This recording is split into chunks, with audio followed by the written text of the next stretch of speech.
Pharma city పరిహారంపై CID ఏం చేస్తుందయ్యా? లంచాలు తీసుకుంటుంది. ఉన్నది లేనట్టుగా, లేనిది ఉన్నట్టుగా.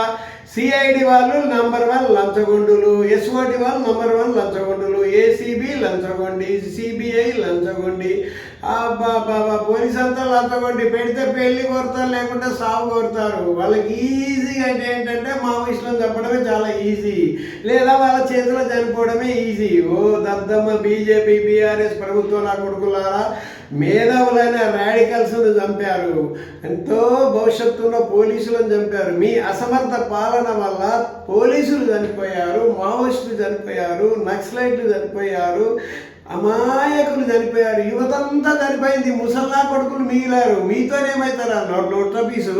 మీరు ఉన్నా ఒకటే, లేకున్నా ఒకటే. మీ అందరినీ పాట అధికారంకి వచ్చాక మీ కొడుకులందరినీ రిటైర్మెంట్ చేసేస్తాను.